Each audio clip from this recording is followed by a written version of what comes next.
Ladies and gentlemen, welcome to another Reddit video, the series where you can submit your photos, videos, memes, questions, or anything related to the world of professional wrestling over on the Santi's App Videos Reddit page. So if you'd like to have your hot garbage featured in next week's Reddit video, make sure that you check out the Reddit page. I'll put the link in the description for you. The Reddit page just crossed over 6,000 brain-rotted, degenerate wrestling fans over there, so head on over there and make it 7,000. As always, don't forget to subscribe to this channel, ring that bell for notifications. If you're a wrestling fan, I'm confident that you're going to fall in love with his YouTube channel because we always upload daily wrestling content. All right, folks, let's jump into it. Yeet. I got tickets.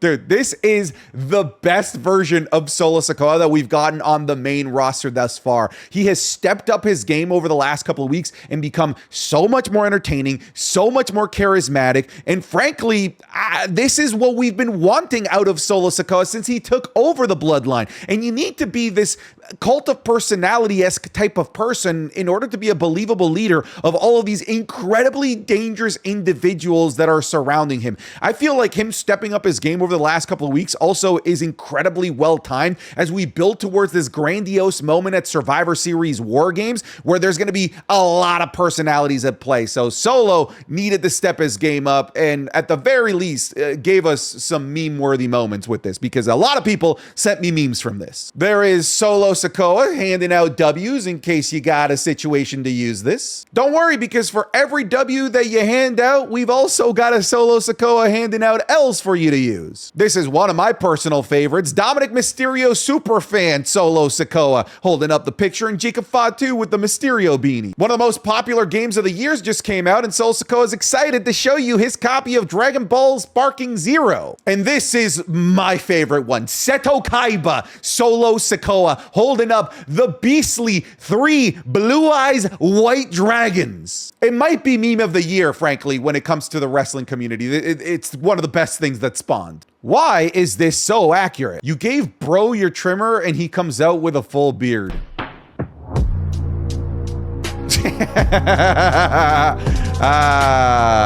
Shaved his asshole with it. If Santi gets the job. Yeah, a ton of people were sending me this writer/producer position at WWE. First of all, I have no experience writing or producing. I literally just talk and geek out about professional wrestling on YouTube. I am absolutely not qualified for this. I would ruin the thing that you love and you would all hate me. Okay, so what would it be like if I was a writer-producer?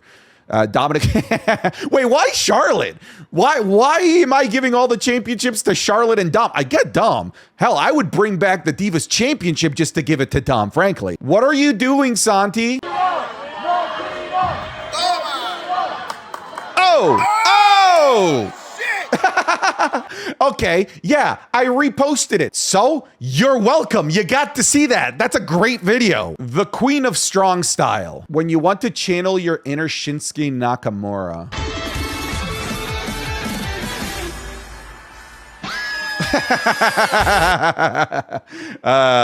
That's good. Bro is dead. My keys in my car. This is the guy from Modern Family. Oh, would you like your keys in your car? And then he like kicked my tire. I am so mad right now. I'm gonna punch the first person I see.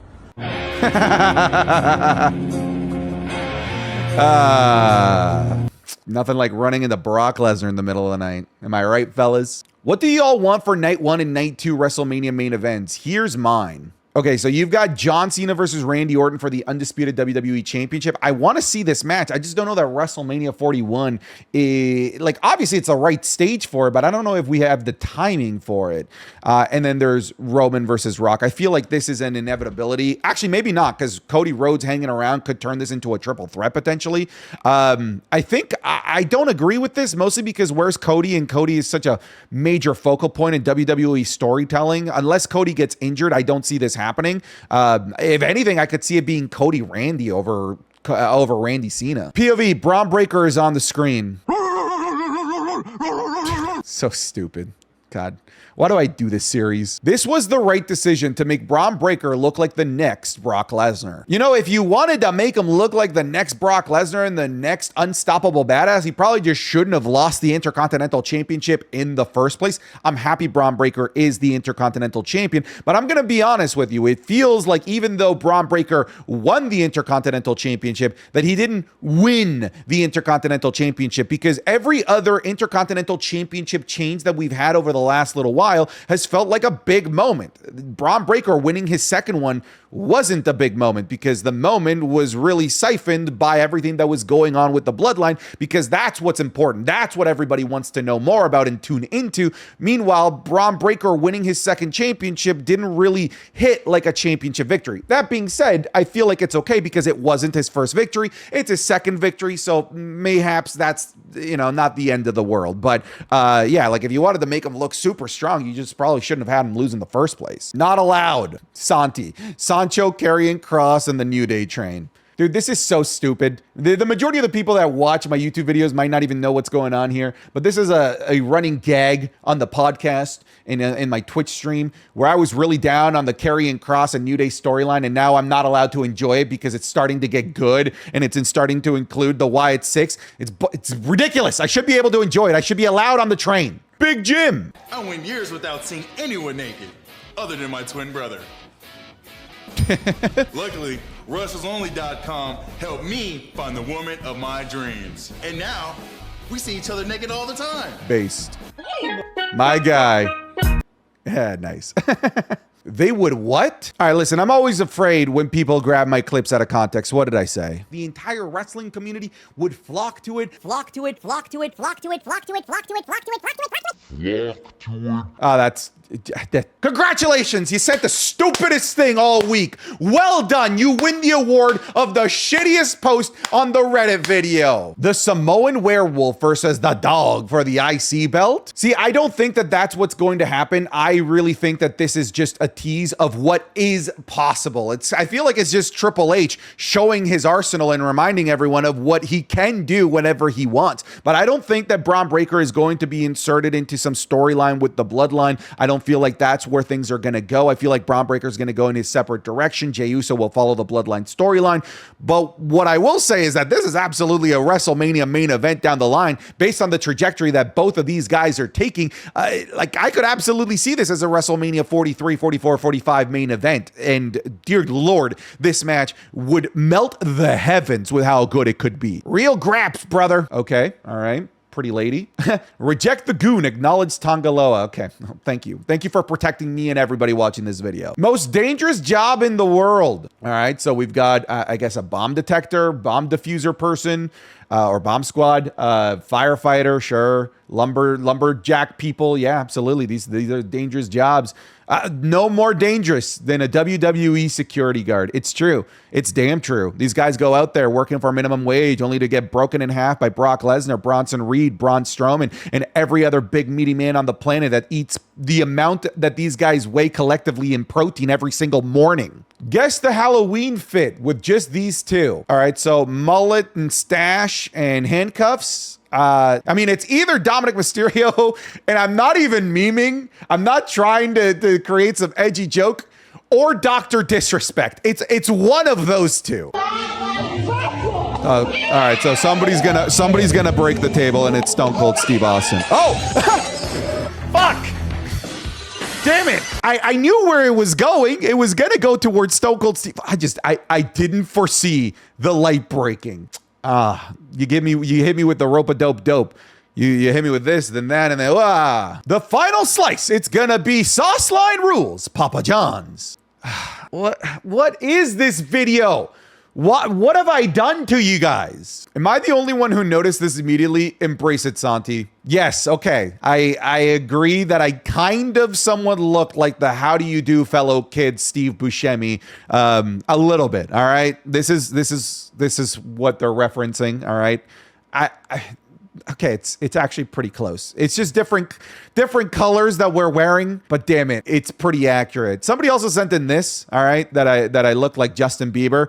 And damn damn it, this is also incredibly accurate. Thoughts? So Samantha Irvin has announced that her time with WWE has come to an end. My thoughts are that I'm bummed. Samantha Irvin is going to be the voice of a generation of wrestling fans. Like for me, when I think back to like who is the voice of my wrestling childhood, it's the Tony Chimmels of the world and Lillian Garcia, who's back, W Containers folks. But to a lot of people, it's going to be Samantha Irvin. And Samantha is going to be ingrained with some of the biggest moments that have happened in professional wrestling ever. We are currently living in what is potentially going to be seen as the greatest era of professional wrestling, and Samantha Irvin's voice is going to be linked and attached to many of the amazing moments that happened in what could be seen as the greatest era of professional wrestling. It is a huge loss to WWE. I do think that it's mad weird that people are like blaming Ricochet or creating some sort of tribalism narrative because she decided to go somewhere else.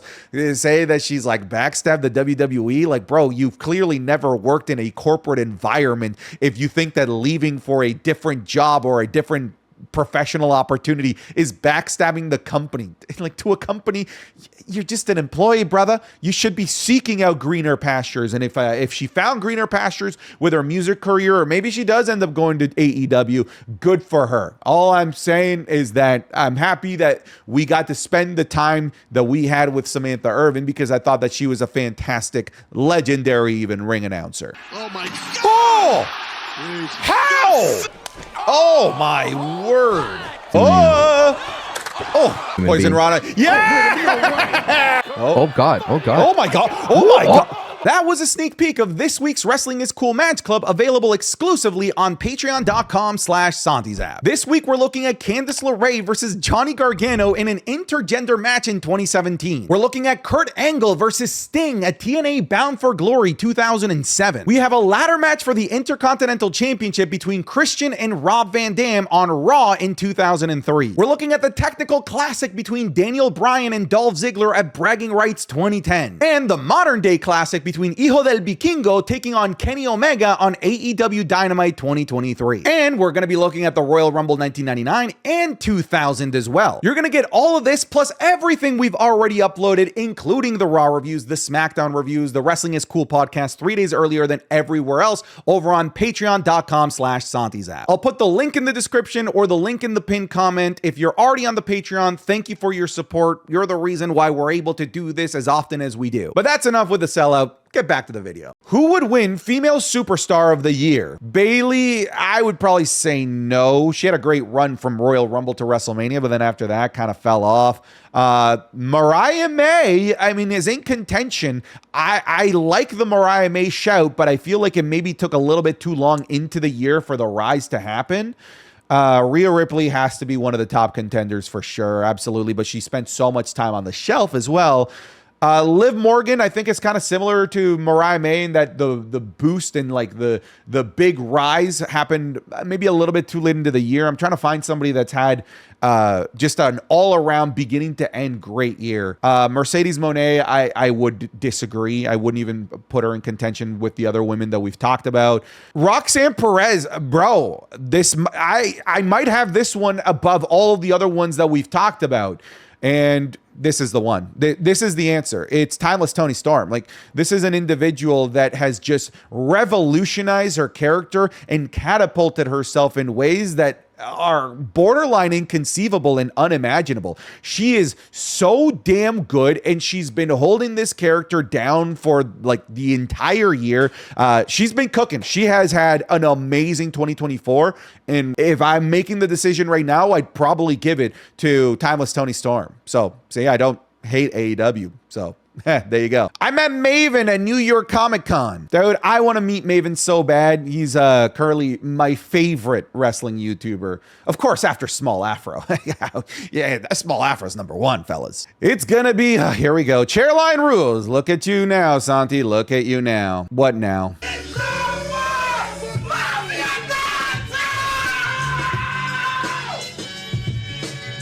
Dude, the meme with my chair is the stupidest thing ever. I don't understand this desire for me to bring back my old chair that was giving me back problems. That's why I changed it. No context.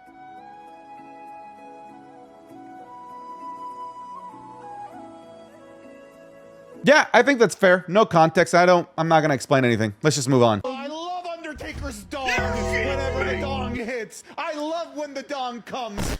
Okay, all right. Okay, there's actually context here. All right, there was a debate as to whether it's an Undertaker dong or a gong.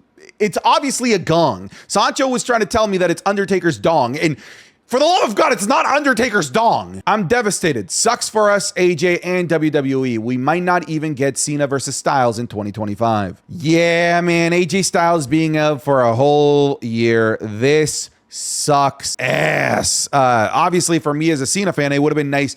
I don't know if they needed to have another match. That would have been cool, but at the very least, a moment or two between each other, because it's one of AJ's most important rivalries in his history of the WWE, as well as Cena's. Like, Cena's best trilogy of matches came against AJ Styles, and I hope AJ is able to come back, obviously for himself, but also to come back for maybe one last dance with Jonathan Cenason. I wish we got the payoff to this. Yeah, I do too. This was at the height of the power of both of these factions, and Judgment Day now is a shell of themselves. Frankly, I debate as to whether or not Judgment Day should still even be around, in my opinion. We're never going to get this payoff. This would have been a legendary Survivor Series War Games match. Jacob Fatu is insane. Oh.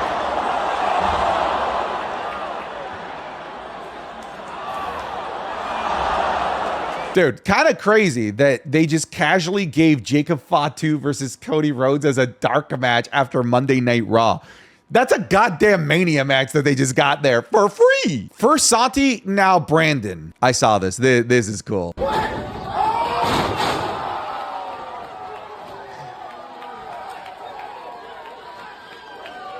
So sick.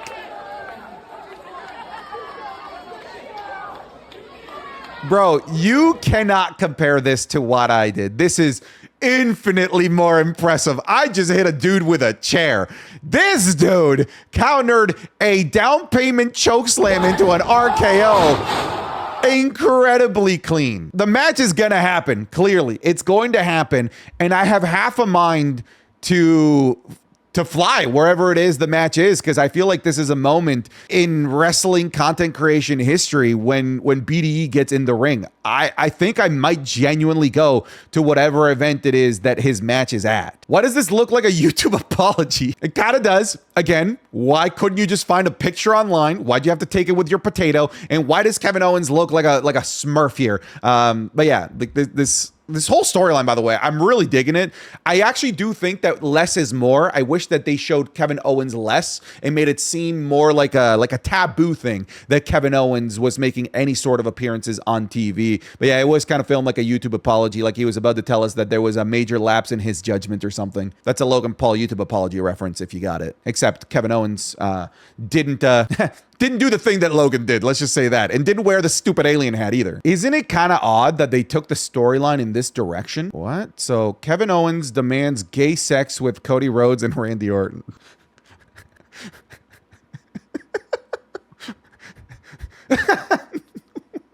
What? Yo, I need to read the comments on this. Yeah, I mean, we got some rock eyebrows, understandably. I saw this coming from a mile away. Yeah, I don't know what original poster is on about. This was a logical direction for the storyline to go with. Oh, man, that's almost enough internet for me today. You know what? I will end it on that one. All right, folks. Thank you so much for your submissions on this Reddit video. Oh, boy. All right, I'm done. Get out of here.